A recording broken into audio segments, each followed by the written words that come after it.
आप सब मेरे साथ में उस स्वर को गुनगुनाइए जिसने 7 स्वर दिए और जिसने हम सब मातृशक्ति को जागृत करने में अहम भूमिका निभाई। ऐसी शारदा माँ के चरणों में अपन सब मंगलाचरण करते।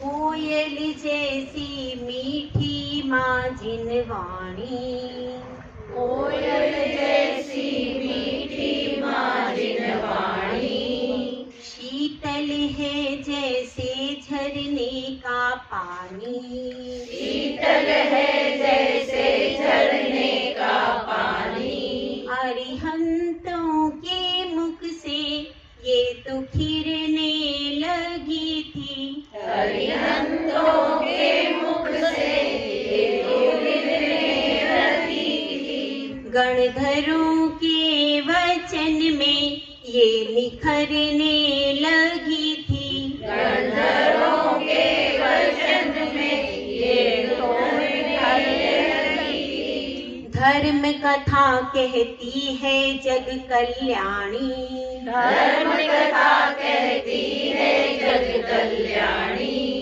कोयल जैसी मीठी माँ जिनवाणी, कोयल जैसी मीठी माँ जिनवाणी, शीतल है जैसे झरने का पानी, शीतल है जैसे झरने का पानी। जय बोलिए 1000 श्री मुनि सुव्रतनाथ भगवान भगवान की जय। परम पूज्य आचार्य श्री आदि सागर जी महाराज की जय। आचार्य श्री महावीर कीर्ति महाराज की जय। आचार्य श्री विमल सागर महाराज की जय। आचार्य श्री तपस सम्राट सन्मति सागर महाराज की जय। आचार्य गुरु सुंदर सागर महाराज की जय। अहिंसामय विश्व धर्म की जय। जिनवाणी माता की जय।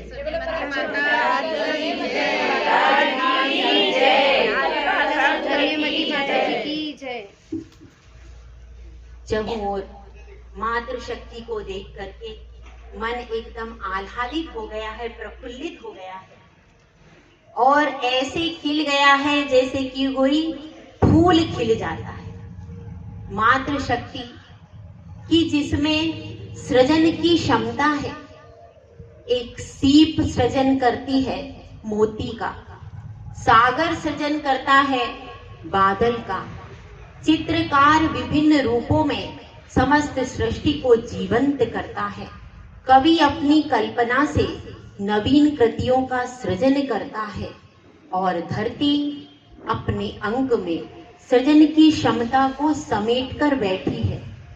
नीतिकारों ने कहा है, जननी जन्मभूमिश स्वर्गादपि गरीयसी, माँ और मातृभूमि स्वर्ग से भी महान है। धरती के अंक में जब कोई बीज आता है वह उसे अंकुरित कर देती है। अंकुर का मुख खुले आकाश की ओर होता है और जड़ें माँ की गोद में। धीरे धीरे उसमें पत्ते, फूल, फल आते हैं। बहुत बड़ा वृक्ष तैयार हो जाता है। वृक्ष कहता है धरती माँ से, माँ मुझे छोड़ो, मैं दूसरे स्थान पर जाना चाहता हूँ। धरती कहती है, मेरे बेटे, अगर तुम मुझे छोड़कर जाओगे, मुझसे दूर जाओगे तो अपने अस्तित्व को खो दोगे। तुम्हारा सौंदर्य बाहर तभी प्रकट होता है जब तक तुम्हारी जड़ें माँ के हाथों में है। वृक्ष अपनी माँ की बात मान लेता है। यही कहानी हमको और आपको दोहरानी है। आप मातृशक्ति हो, आप सर्जना हो, आप वो सीता हो जिसके अंक से लव कुश प्रकट हुए थे। आप वह अंजना हो जिसके अंक से हनुमान जैसे वीर को प्रकट किया था।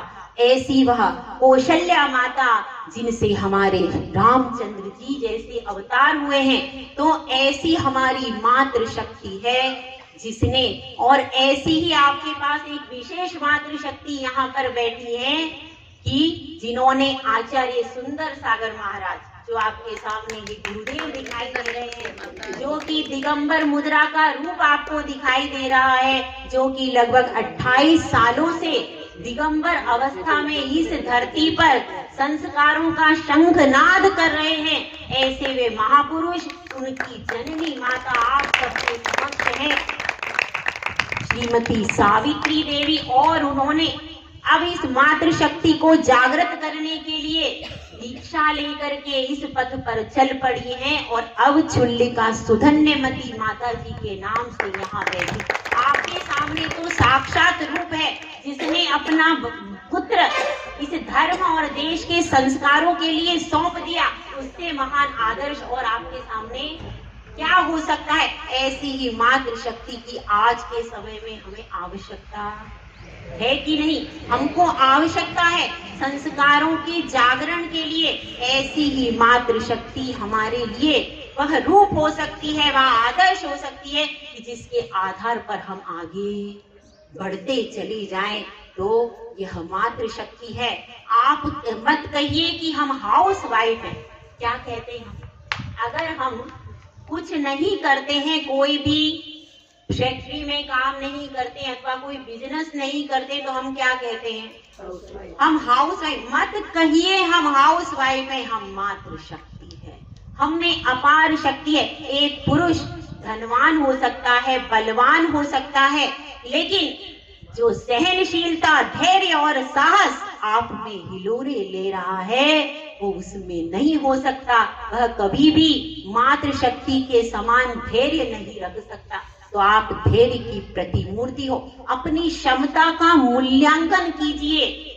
हमारी क्षमता और हमारी समता अभूतपूर्व है, तो मातृशक्ति का जागरण जरूरी है।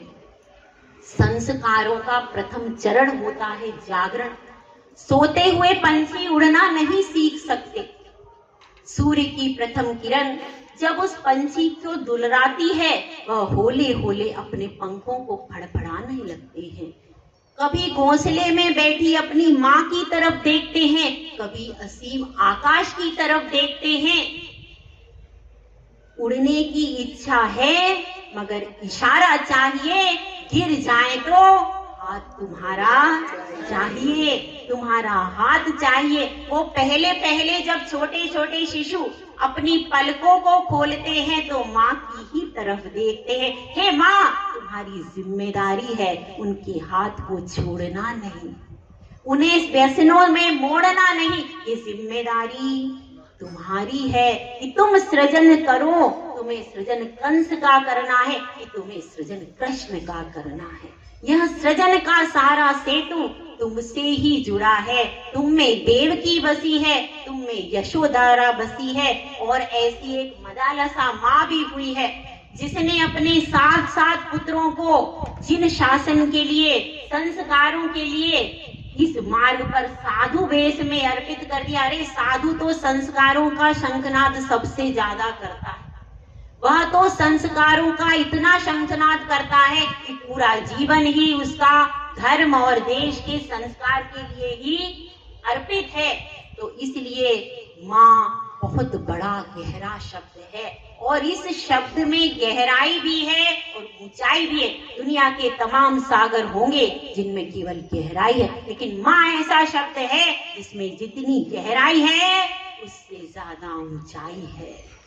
दुनिया में कितने देश होंगे,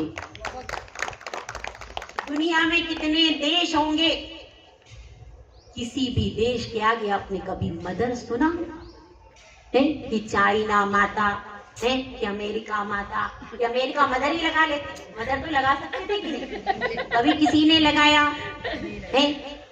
लेकिन हमारी तो नदियां भी माँ के नाम से कहीं भी नहीं। जो हमारी सभ्यता है, जो संस्कृति है, उसमें पूज्यता है, उसमें गरिमा है, और उसी के हृदय में संस्कार रह सकते हैं, उसी के हृदय में शील रह सकता है। ऐसी हमारी यह जननी है जिसके अंकुरण में ही, जिसकी मिट्टी में ही संस्कार रहते हैं। तो आप सब मातृशक्ति हो, आपको जागृत रहना है। किस तरह से जागृत रहना है?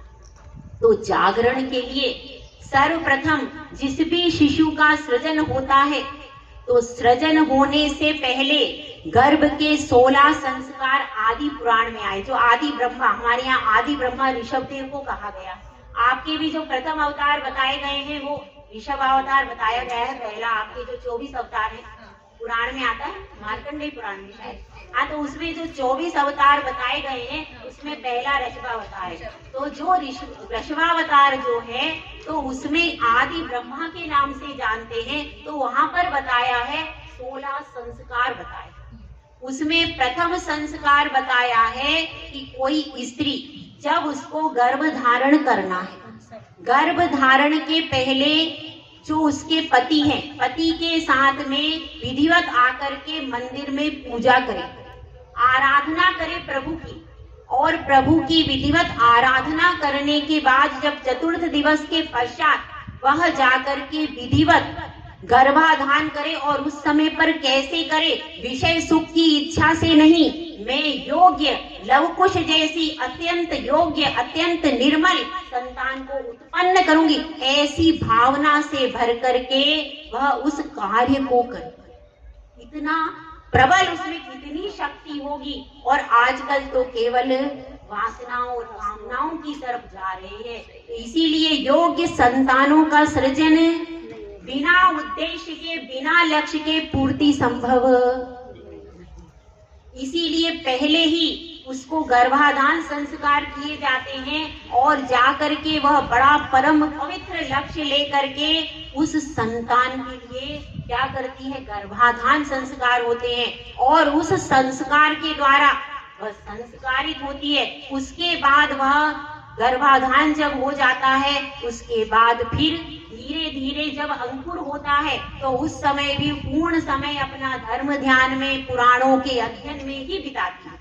कभी भी किसी प्रकार के उसमें नहीं बिताती। तो इस प्रकार से गर्भाधान संस्कार होता है। उसके बाद फिर तीसरे महीने में पुनः उसके ऊपर संस्कार होते हैं और वह कहाँ जाते हैं? मंदिर में जाकर भगवान की पूजन करते हैं, जाप करते। मतलब पूरे 9 महीने मंदिर में और भगवान की पूजा अर्चना जाप में बिताना है ब्रह्मचर्य पूर्वक। यह क्या है? यह हमारे संस्कार है। यह हिंदू सभ्यता और जैन सभ्यता अलग नहीं है, एक ही है। और उसमें ये सारे संस्कारों का बीजारोपण है। उसके बाद तीसरे महीने में भी इस प्रकार के संस्कार होते हैं, 5वें महीने में, 7वें महीने में और 9वें महीने में। इस तरह से पूरे संस्कारित तरीके से वह जो माँ है वह अपने गर्भ में उस शिशु को धारण करती और वह धर्म से संस्कारित हो जाता है। क्योंकि पूजा अर्चना करने से हवन आदि भी करते, हवन आदि करते हैं, पूजा अर्चना करते, उससे उस बालक पर जब आहुति का प्रभाव पड़ता है तो वह बालक अपने आप में धर्म से संस्कारित हो जाता है।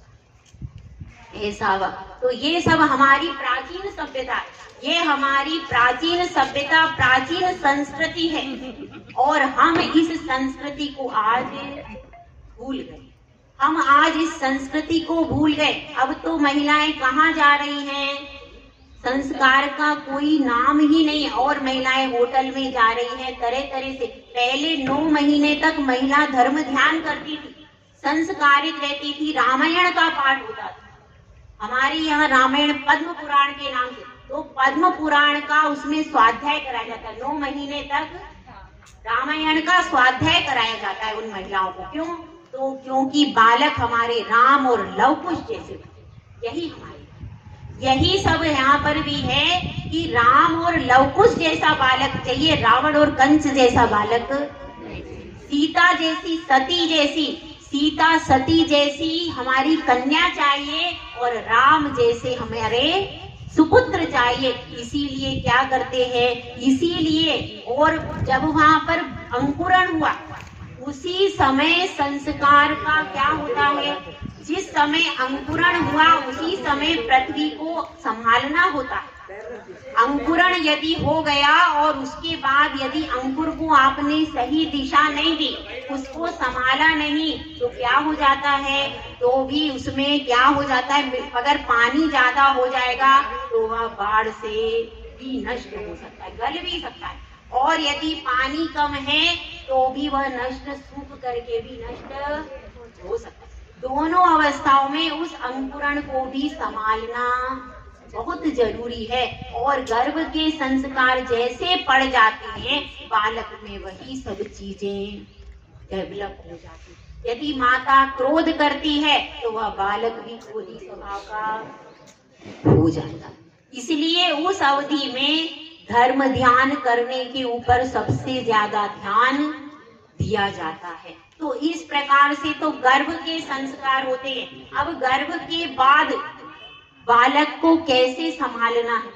गर्भ से अवतरण हो गया बालक का, उसके बाद भी आपकी जिम्मेदारी खत्म नहीं हुई। केवल बालक को जन्म देकर आपके कर्तव्य की इतिश्री नहीं हो गई थी। एक बालक को जन्म देना बहुत बड़ी साधना है। एक रत्न, पुत्र रत्न या कन्या रत्न, दोनों को पालन करना आजकल तो बहुत ज्यादा कठिन काम है। पहले तो 5-5 होते थे और वो अपने आप डेवलप हो जाते थे, क्योंकि समूह में बहुत सारा डेवलपमेंट अपने आप हो जाता है, उनको सिखाना नहीं पड़ता।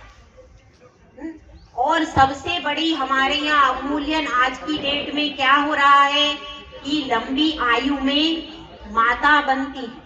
लंबी आयु में माता बनने का सौभाग्य अर्जित करती हैं। बहुत लंबे समय तक सीए, डॉक्टर, इंजीनियर आदि बनते रहते हैं, बनते जाते हैं और उसमें क्या है 30 वर्ष की उम्र पार हो गई।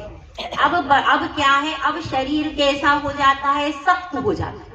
जब वह शरीर सख्त हो जाता है तो बड़ी मुश्किल से कई सारे उपचार करने के बाद बड़ी मुश्किल से एक कोई शिशु का जन्म। एक तो ये कारण है। दूसरा कारण क्या है, 90% महिलाएं जन्म देने को चाहती ही नहीं है, इंटरेस्टेड नहीं है, क्योंकि उनके पास पर्याप्त पैसा है। और वे सोचती हैं कि बस पैसा कमाओ और आराम से रहो, यह कष्ट हम क्यों सहें। इस तरह से कष्ट सहिष्णुता उनमें, इसलिए जो हमारी जननी 5-5 शिशु को आराम से जन्म दे देती थी और हंसती खेलती रहती थी, लेकिन अब क्या हो गया, एक शिशु को जन्म देना भी बड़ा कठिन हो गया है। तो इस तरह से, लेकिन इस चीज को भी हमको समाज में डालना है। क्यों डालना है, हमारा भारत हिंदू राष्ट्र है, लेकिन अभी दूसरी तरफ से जो दूसरी टाइप की पॉपुलेशन है वह बढ़ती ही जा रही, इतनी बढ़ती जा रही। उसका कारण क्या है, हमारे बच्चे कितने, एक बच्चा है। अब वह पॉपुलेशन तो जिस प्रकार से बड़ी मछली छोटी मछली को निगल जाती है, तो अपनी स्थिति यदि ये हो जाएगी तो हमारे देश धर्म का क्या होगा। हमारी बागडोर संभालने के लिए हमारे पास नेतृत्व करने वाला कौन है? हमारे पास नेतृत्व शक्ति वाले भी तो चाहिए। एक बच्चा है, वह क्या क्या संभाल लेगा, और वह भी कहाँ जाता है भाई, विदेश में। तो अब यह बात चल रही है, तो इसलिए हमको इस चीज के लिए विशेष तौर से आप लोग ये कार्य कीजिए, मातृशक्ति को जागृत कीजिए कि आप थोड़ा सा पहले विवाह करें। विवाह करने के बाद आप जॉब करते रहिए, कोई दिक्कत नहीं है, लेकिन विवाह की करने के बाद और ऐसा अपना उद्देश्य ना बना ले कि हमें एक ही संतान का सृजन।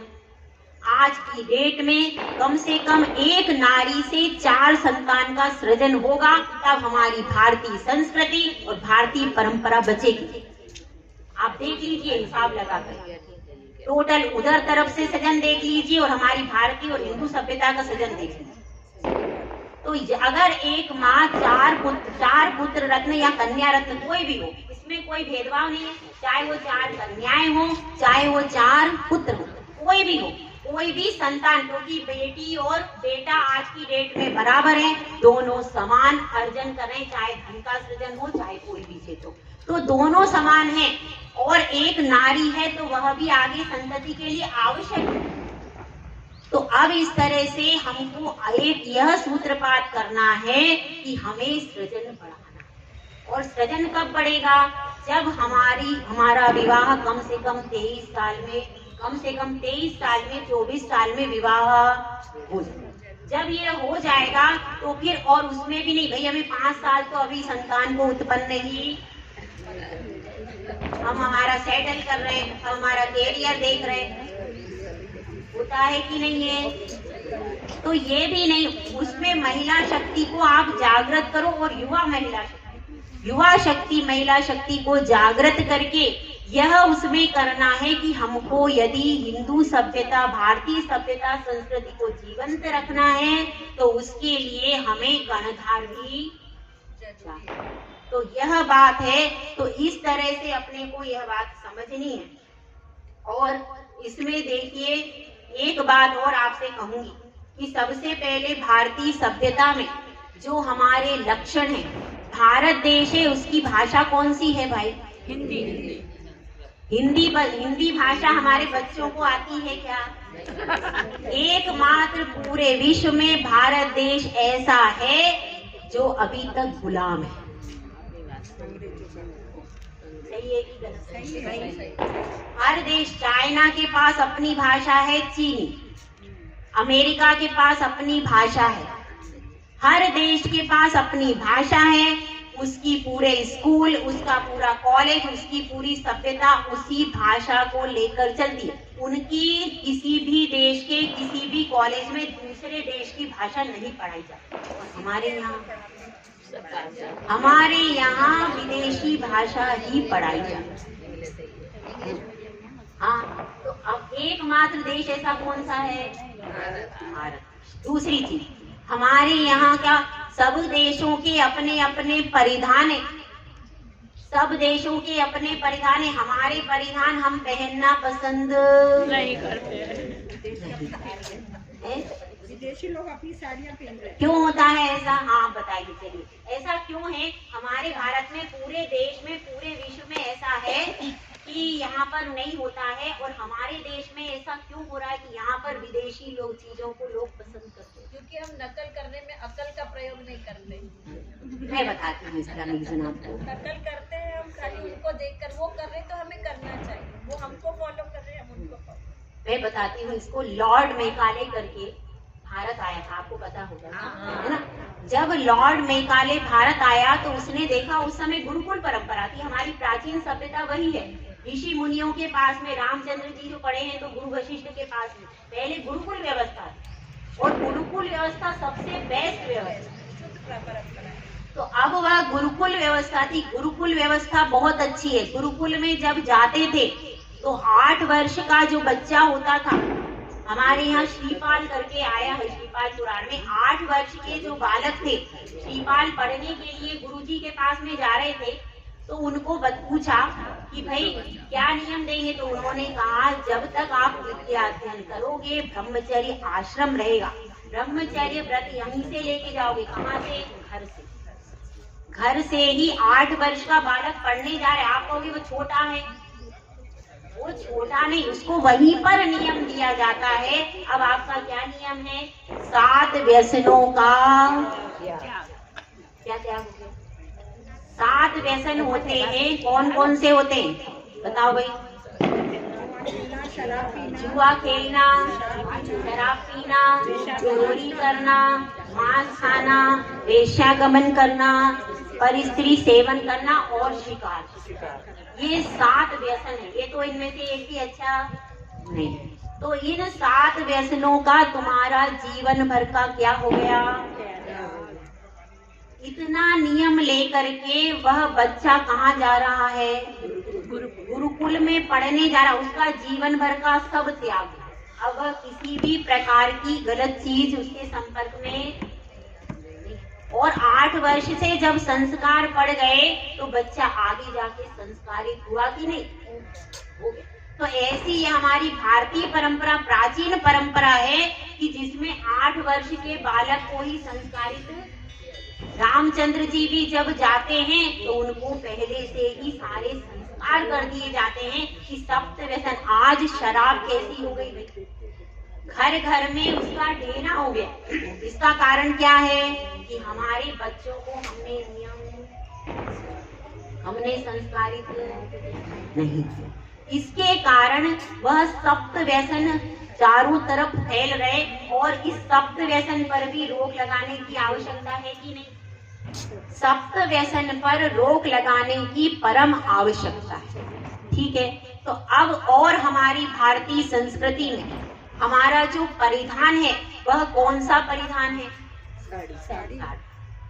साड़ी है। और साड़ी में जो हमारा सौंदर्य भी है, गरिमा भी है और शील भी। साड़ी में कितनी चीजें हुई? साड़ी में सौंदर्य है, गरिमा है और शील भी। जब एक स्त्री साड़ी पहन करके निकलती है तो उसको देखते हुए नजरें कैसी हो जाती हैं? झुक जाती हैं। उस समय पर आपकी नजरें झुक जाया करती हैं। और अगर दूसरी पाश्चात्य वेशभूषा को पहनकर निकलती है तो पुरुषों की नजरों में क्या आ जाता है?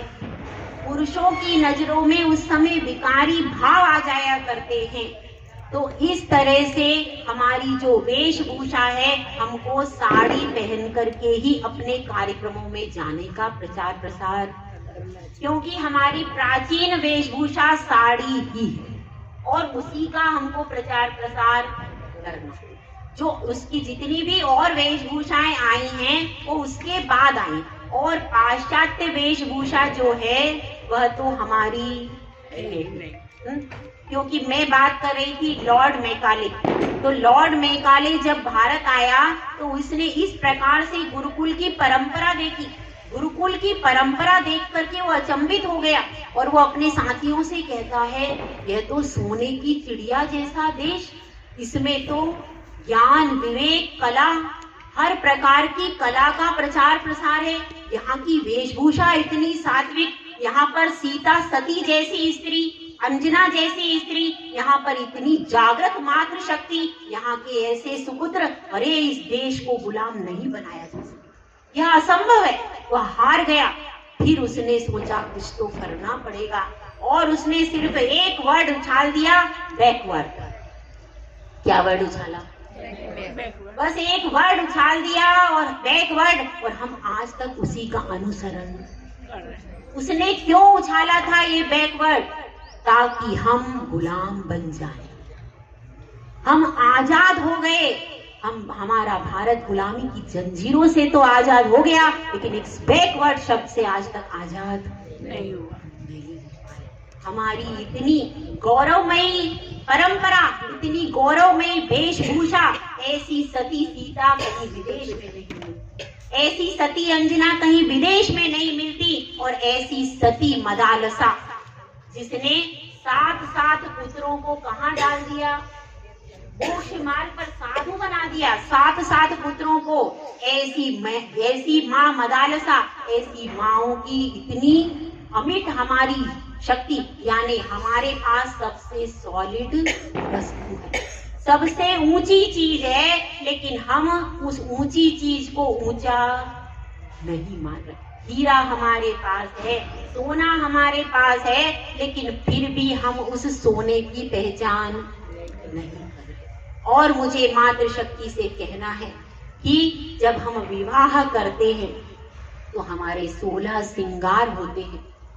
आज भी कुछ साधु हैं जो कि बहनें विवाहित हैं और मांग में सिंदूर भर के नहीं आती हैं, तो हमारे साधु उनसे आहार नहीं लेते। कहते हैं हमारी भारतीयता का चिन्ह है, आपके मांग में सिंदूर भरिए और सिंदूर भरिए और बिंदी लगाइए, तब जाकर के आप कौन कहलाएंगी? सुहागन स्त्री कहलाएंगी। और भारतीय परंपरा में सुहागन स्त्री कैसी होती है? आदरणीय होती। तो हमारे सौभाग्य का चिन्ह, जब मांग में सिंदूर भरा जाता है तो उससे एक तरफ जो होता है मायका पक्ष और एक तरफ होता है ससुराल पक्ष।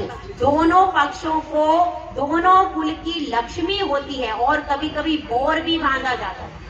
तो वह बोर प्रतीक है कि यह कन्या दोनों कुलों का राज मुकुट है, दोनों कुलों की लक्ष्मी है, दोनों कुलों को उज्जवल कर रही है। तो ऐसी हमारी गौरवशाली परंपरा। और हमने पहले मांग पूरी भरी जाती थी, आपको याद हो? पूरी मांग क्यों भरी जाती थी? वह सिंदूर है, उसमें ऐसा गुण है कि वो माथे को ठंडक रखता है। उसमें जो चीजें हैं वह माथे को ठंडा रखता है और उससे क्या हो जाता है, हमारा ये सहस्त्रार चक्र, योग वाली मैडम बैठी हुई है, जो हमारा सहस्त्रार चक्र होता है वह उससे ठंडा रहता है और उससे स्त्री को सहनशीलता की शक्ति मिलती है। उसके बाद माथे पर भी सिंदूर की बिंदी, तो यह हमारा आज्ञा चक्र है। आज्ञा चक्र भी कैसा हो जाता है? ठंडा हो जाता है। यह सारी हमारी भारतीय सभ्यता और संस्कृति जो है यह बहुत सारे रोगों से मुक्ति दिलाने वाली, लेकिन हम समझते नहीं। इसी के कारण पाश्चात्य सभ्यता में कहीं मांग नहीं भरते, कहीं सिंदूर बिंदूर का प्रचलन है क्या? तो इसलिए यह सब किया जाता था। और वे गौरवमयी जो माताएं होती थी उनको उस सिंदूर और बिंदी से इतना प्रेम होता था, कभी भी माथे से बिंदी रूठती नहीं, रूठती थी कभी भी। वो कुमकुम और बिंदी कभी भी, जब तक वे सुहागिन रहती थी, सदा कहती थी मेरी माथे का सिंदूर कभी भी छूटे नहीं। यही भावना भाती थी कि हमारा मरण हो तो हम सुहागिन मरे, कभी भी विधवा होकर के कोई मरण नहीं। इतना उसको सिंदूर से, कभी भी सिंदूर माथे से नहीं हटता था, मांग रोज भरी जाती। और अब क्या होता है, सिर्फ एक बार विवाह में मांग भर दी जाती है, उसके बाद तो वो आप मांग नहीं भरती, इसलिए मांगे भी पूरी नहीं होती। अरे मांग भरती, रोज अगर भरती रहो तो पति की दृष्टि वहीं टिकी रहे और वो पूरी करता रहे। वो बेचारा पूरी कैसे करता रहे जब उसको करी हुई दिखती नहीं? ठीक है,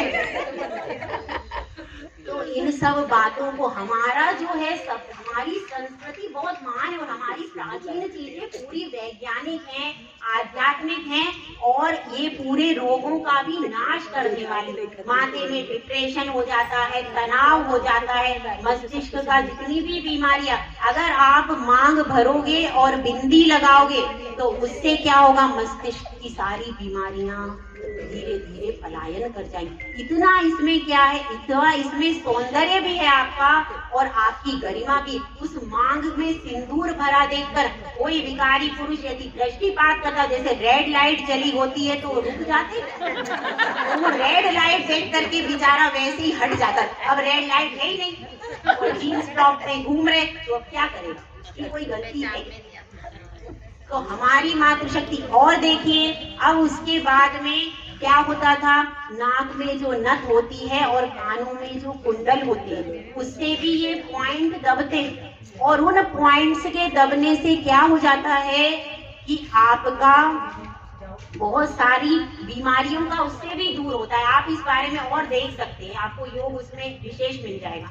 तो इस तरह से और क्या होता है, स्त्री का सुहाग का चिन्ह मंगलसूत्र, जो काले मोतियों का मंगलसूत्र पहना जाता था। अब तो मंगलसूत्र भी हट गए, अभी बहुत कम, पुरानी महिलाएं पहनती, आजकल की नहीं पहनती। तो वह मंगलसूत्र जो होता है उसमें सोने का ज्यादातर पेंडुलम लगा रहता, वह सोना हृदय पर रहता था।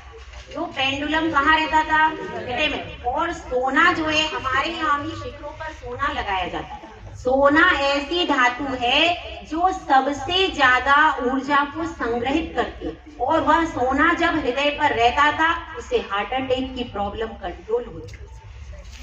तो अब वह झूलता रहता। पहले की महिलाओं में बीमारियां कम होती, इतनी नहीं होती जितनी अब होती। उसका कारण क्या था, यह सारी प्राचीन चीजें अपने आप को जानती नहीं थी इन सब चीजों को, लेकिन करती जाती थी। तो कभी कभी अनुकरण भी अच्छा है। अपनी भारतीय सभ्यता संस्कृति का तो आप अनुकरण भी कर लोगे तो भी आपका कल्याण हो जाएगा, क्योंकि यह रूट में ऋषि मुनियों द्वारा रची गई थी।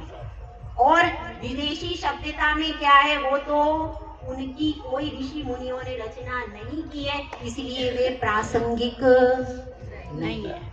ठीक है, और देखिए तो फिर क्या होता था, आगे हाथों में भी कड़े होते थे और यहाँ पर बाजूबंद होता था और कमर कसी रहती थी। जब कमर कसी रहती है तो आपके पेट संबंधी, नाभि संबंधी जो बीमारियां हैं, पुरुष भी कमर पर फेंटा बांधते थे, आपने ध्यान होगा। जब कोई वजन उठाया जाता था तो कमर में सिर पर फेंटा होता था और उसको खोल करके कहाँ बांधते थे? कमर में। क्यों बांधते थे? क्योंकि नाभि ना सरक जाए। अगर उसको बांध लिया जाता है तो वजन उठाते समय नाभि सरकती। इसीलिए स्त्रियां जब साड़ी पहनती है तो उनकी कमर में गांठ रहती है, तो उससे इस तरह की प्रॉब्लम कम होती है। तो वह भी है, और करधनी भी है तो उससे भी क्या हो जाता है? कंट्रोल रहता है। और उसके बाद पैरों में बिछुड़ी होती है। बिछुड़ी होने से जो आपकी जननेंद्रिय वो कंट्रोल होती है, उससे विकारी भाव बहुत कम आती है। वह सुहागिन का प्रतीक तो है ही, लेकिन उसके साथ भी विकारी भाव जो हैं, बिछुड़ी में आप पूछ लीजिए, उसमें अगर किसी को पॉइंट मालूम है ना, हाँ, तो उसमें क्या है, बिछुड़ी में जब आप पहनते हैं तो उसमें इतने पॉइंट्स हैं कि उसके आधार से आपका मन एकाग्र रहता है, कंट्रोल रहता है, और आप एक पति के प्रति समर्पित रहती। तो हमारे जितने भी ये 16 आभूषण बताए, यह सारे आभूषण, यह सारी, और कांच की चूड़ियां होती है। अब तो चूड़ियां भी गई। पहले जो विधवा स्त्री होती थी वह एक कंगन पहनती थी। अब सधवा स्त्री जो होती है वो एक कंगन। आज भी यहाँ पर सरस्वती माता और भी बहुत सारे साधु वर्ग हैं, उन्होंने ये नियम ले रखा है, जो स्त्री कांच की चूड़ी पहनेगी उससे हार, ताकि भारतीय सभ्यता और संस्कृति बची रहे। बताओ साधु लोग कितनी तपस्या कर रहे हैं, उनके एक ग्रास भोजन के लिए भी आप लोगों को कह रहे हैं कि आप अपनी भारतीय संस्कृति को ना छूएं। तो कांच की चूड़ियां होती हैं, वह कांच कैसा होता है? उन कांच की चूड़ियों से भी आपकी सभ्यता और संस्कृति की खनक आती है, और ये हमारे सुहागिन के चिन्ह थे। इसीलिए कोई भी व्यक्ति सुहागिन स्त्री को देखकर और उसके ये 16 चिन्ह देखकर अपने आप पीछे हट जाता था, उसका मन कभी भी घबरा जाता था, क्योंकि सारी रेड चीजें होती थी, और रेड सिग्नल का है रुकने का। बताइए ग्रीन सिग्नल क्यों नहीं रखे? क्योंकि ग्रीन सिग्नल में व्यक्ति आता है और रेड सिग्नल में व्यक्ति रुक जाता है। तो इस तरह से देखिए बहुत सारी चीजें हैं, और हमारी भारतीय सभ्यता संस्कृति हमारे लिए कैसी है, बहुत मूल्यवान है। इस मूल्यवान धरोहर को हम संभाल नहीं पा रहे। आज की युवा शक्ति को यह सब बताना है कि इस मूल्यवान धरोहर को हमको संजो के रखना है। अगर हम पाश्चात्य सभ्यता में बहते चले जाएंगे तो हमारी मूल्यवान धरोहर को कैसे संभालेंगे? तो यह सब संदेश आप लोगों को वहां तक ले जाना, जहां तक जो लोग यहाँ पर नहीं हैं, उन लोगों को यह ले जाना है। यह बात सही है कि आज के युवा वर्ग जो है, युवा महिलाएं हैं, वह इन सब चीजों को महत्व नहीं दे रही, और इसलिए रोग बढ़ते जा रहे हैं। तीसरा कारण है पाश्चात्य सभ्यता का अंधानुकरण। इसी बात पर मैं बोल रही हूँ कि हमारे जो किचन है वो स्टैंडिंग हो गए, मिक्सी वगैरह कैसी हो गई, पहले खल कूटते थे नीचे बैठ के, दही बिलोते थे कैसे, नीचे बैठ के बिलोते थे, सारे काम कैसे होते थे हमारे, नीचे बैठ। पहले कभी कोई स्कूल पे महिला नहीं बैठती थी क्या? पहले हमारी आपकी भी दादी नानी होंगी, वो सब दादी नानी कैसे काम करती थी, नीचे बैठकर। तो आप देखिए उनके घुटने अभी तक चालू नहीं। अब हमने क्या शुरू किया कि हम तो पाश्चात्य से, वहां पर स्टैंडिंग किचन होता है, हम भी कैसा बनाएंगे, बनाएंगे। अब उनके यहाँ ब्रेड बटर होता है, वो सब मेस में खाती हैं, वहां पर 3 घंटे मसाले नहीं भूनती बैठती है क्या? वो लोग तो सब उनके मेस होते हैं और सब वर्किंग लेडीज हैं, तो वो तो थोड़ी देर ब्रेड बटर हुई और वो अपना सिंपल सा कुछ बनाती हैं और वर्क पर चल। लेकिन आपकी गृहिणी को 3 घंटे काम करना है, तो उसकी घुटनों का क्या होगा? खड़े होकर हमको कपड़े धोना है, बैठकर पोंछा लगाते थे तो उससे एक्सरसाइज होती थी घुटने की, कमर की, हर चीज। तो उससे हमारा शरीर कैसा रहता था, स्वस्थ रहता था। इसीलिए प्राचीन जो वस्तु है वो सही थी और हमने उसको छोड़ दिया। इसी के कारण आज हम बीमार हो गए, आज हमारे शील में विकृति आ रही। और क्या कारण है? और भारतीय मातृत्व गौरव को प्राप्त नहीं हो रहा, इसका सबसे बड़ा कारण है शील का अनुसरण ना होना। हमारी जो बेटियां बाहर हैं और जो बेटे भी बाहर हैं, उनमें शील के पालन करने का नियम नहीं है। जबकि पहला हमारा आश्रम हुआ करता था ब्रह्मचर्य आश्रम। आपको याद होगा हमारे 4 आश्रम। पहला ब्रह्मचर्य आश्रम 25 वर्ष तक, उसके बाद होता था गृहस्थ आश्रम, वो भी 25 वर्ष का होता था, उसके बाद वानप्रस्थ और अंत में। तो ये हमारी जो परंपरा और वही हमारे यहाँ भी होता इसी तरीके। तो जो हमारा ब्रह्मचर्य आश्रम है, उसमें एक पाठ यह पढ़ाया जाता था, जब तक कन्या का विवाह दूसरे घर में नहीं हो जाता, उस समय तक उसका पूर्ण ब्रह्मचर्य व्रत का पालन। इसको क्या कहते हैं? इसको शील कहते। और विवाह होने के बाद भी जिस भी पति से तुम्हारा विवाह हो, भले ही वो अच्छा हो बुरा हो कैसा भी हो, जिस भी पति के साथ में आपका विवाह हो गया है, अब उसी के साथ में आपको रहना है। और किसी समस्त भाई और पिता के समान है। पुरुष जितने भी पुरुष अब व्यक्ति पर है वो भाई और पुरुष के। और यही हमारे यहाँ एक विवाह की ही परंपरा रही, मूल परंपरा तो यही है। तो इसके कारण वह स्त्री समर्पित होती थी और वही विवाह करती। तो यह शील की परंपरा। लेकिन अब बेटियां बाहर जाती हैं, बाहर जाने के कारण बाहर का एटमॉस्फेयर देखती है। लंदन में पढ़ रही हैं, चाइना में पढ़ रही हैं, रशिया में पढ़ रही हैं, बहुत सारी जगह जगह पढ़ रही हैं। और वहाँ के कल्चर से प्रभावित हुए बिना नहीं रह सकता, क्योंकि वहाँ पर ठंडी इतनी इतनी ज्यादा है कि वहाँ पर शराब पिए बिना आप नहीं रह सकते वहाँ पर। और वहाँ पर मांस आदि ये सब नॉर्मल चीजें। कितना ही आप बचने का प्रयास करोगे तो आपकी बॉडी में हीट नहीं हो पाएगी। हीट के लिए वहाँ पर ये सब चीजें जरूरी है। इसीलिए अपने बच्चों को वहाँ मत भेजिए। भले ही हमारे पास पैसा सब कुछ नहीं है, पैसा क्या है? पैसा कुछ है पर सब कुछ नहीं है। पैसा हमारे लिए क्या ला सकता है? पैसा हमारे लिए अच्छा मकान दे सकता है, पैसा हमारे लिए अच्छी दुकान दे सकता है, लेकिन पैसा हमारे लिए अच्छी माँ नहीं दे सकता है। पैसा हमारे लिए माँ नहीं दे सकता, पैसा हमारे लिए संस्कार भी नहीं। तो इसलिए शील, सृजन और सौभाग्य की जो कर्त्री है वह कौन है? वह नारी। नारी शब्द में ही 2 शब्द छिपे हैं, नाधन अरि, जिसका कोई शत्रु नहीं है, जो समता और सहनशीलता की प्रतिमा है, मूर्ति है, ऐसी वह कौन है? नारी। तो उस नारी की अस्मिता और गौरव के लिए अपन सबको क्या करना है? आवाज उठाना। यह मातृशक्ति जो है इसमें बहुत पावर है। वह मातृशक्ति चाहे तो ऋषि मुनियों का भी सृजन कर सकती है, और वह मातृशक्ति चाहे तो जो सैनिक हैं उनमें भी शौर्य का सृजन कर रही है। वह कौन है भाई? मातृशक्ति। वह जो सेना पर सैनिक है उसमें भी तो माता ने किसी ने अपने अंग में उसको भी तो समेटा था। और आज भेज दिया है जवान बना करके सीमा पर कि लड़ो। तुम्हारे ऊपर भारत देश का गौरव है। भारत देश की जो सरहद पर है, एक तो वह सैनिक है सरहद पर, और एक साधु है। वह सरहद पर है कि देश के लिए संस्कारों की सरहद पर कौन है? साधु। और देश की सरहद पर है सैनिक। दोनों ही सिर पर कफन बांध कर निकले हैं।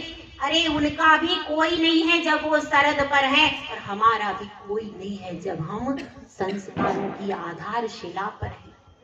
उस समय हम भी समाज में, समूह में संस्कारों का शंखनाद कर रहे हैं, और वह देशभक्ति के ओत-प्रोत बैठा है वह सैनिक।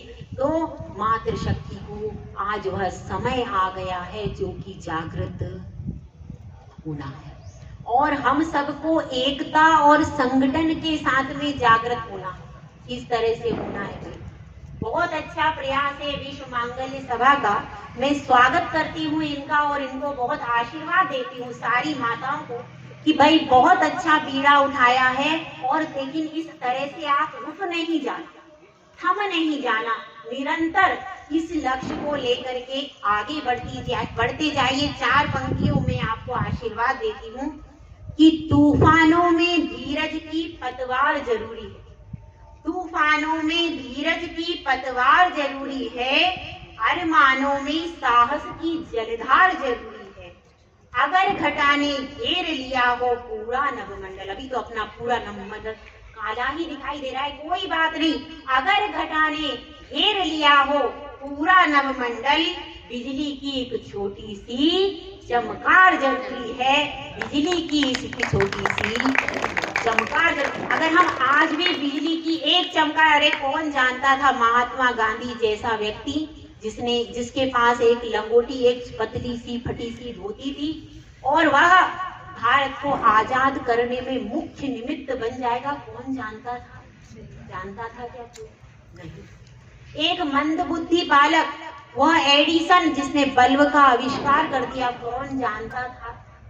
तो जब ऐसे व्यक्ति पूरे भारत को स्वतंत्र कर सकते हैं, जब एक मंदबुद्धि बालक एडिसन बल्ब का आविष्कार कर सकता है, तो हमारी मातृशक्ति में क्या कमी है? क्या यह मातृशक्ति सृजन नहीं कर सकती?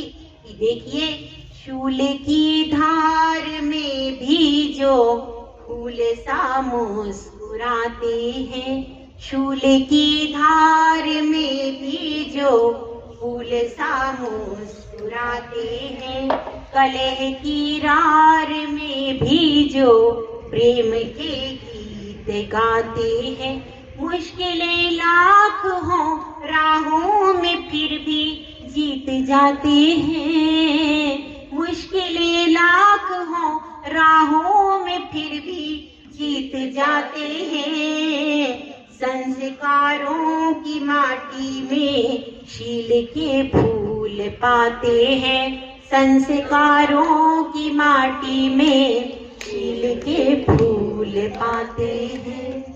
विश्व मांगल्य सभा जिसने यह बीड़ा उठाया है, अब धीरे धीरे इसको आगे बढ़ाना है और इसके लिए मुझसे जहां तक बनेगा मेरा पूरा जीवन संस्कारों को समर्पित, पूरा जीवन कि वो संस्कार ही मुख्य है। चाहे वह संस्कार धर्म की माटी से उठे, देश की माटी से उठे। हमारा भारत यह भरत का राष्ट्र है, जहाँ पर दूध की नदियां बहती थी वहां पर खून की नदियां ना बहें। यहाँ पर दूध की नदियां बहें। हमको अहिंसा और शाकाहार का प्रचार करना चाहिए। हमारा तो अहिंसा और शाकाहार का नारा है, उसको हमें जीवंत करना है, पुनर्जगाना है। ये होटल संस्कृति आगे ना बढ़े।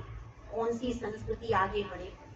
हमारी संस्कृति जो है शाकाहार की संस्कृति आगे बढ़े, जो कि होटल संस्कृति है। होटल में दोनों प्रकार के भोजन बनते हैं, इधर वेज बन रहा है, इधर नॉन वेज बन रहा है, तो वह और हमारा मुख्य भोजन तो शाकाहार ही है।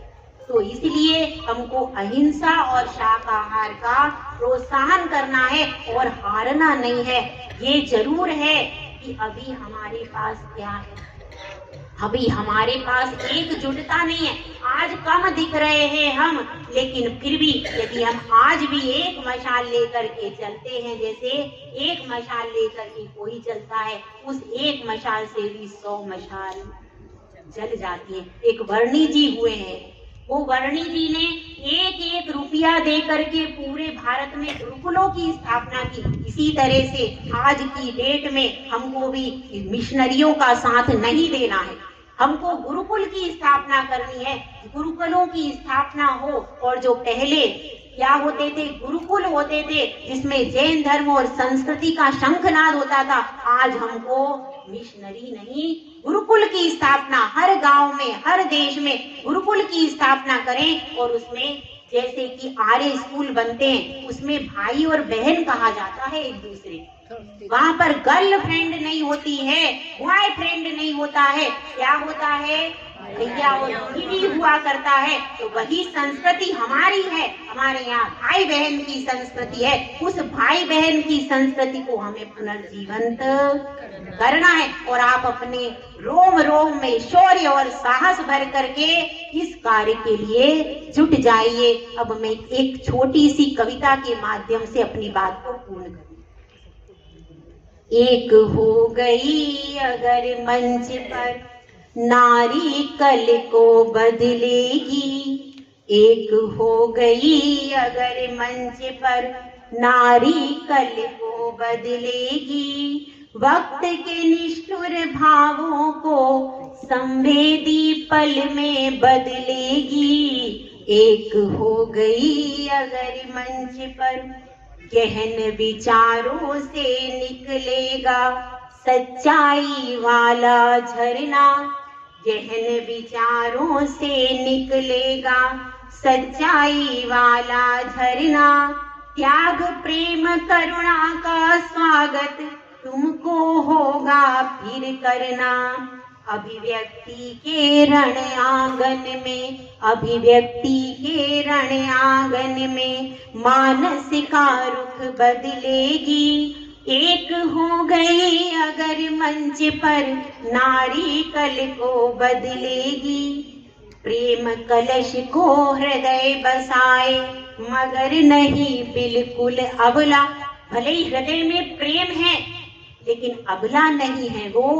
प्रेम कलश को हृदय बसाए मगर नहीं बिल्कुल अबला। तेरी शक्ति कथा कहता इतिहासों में मनुज पला। तेरी शक्ति कथा कहता इतिहासों में मनुज पला।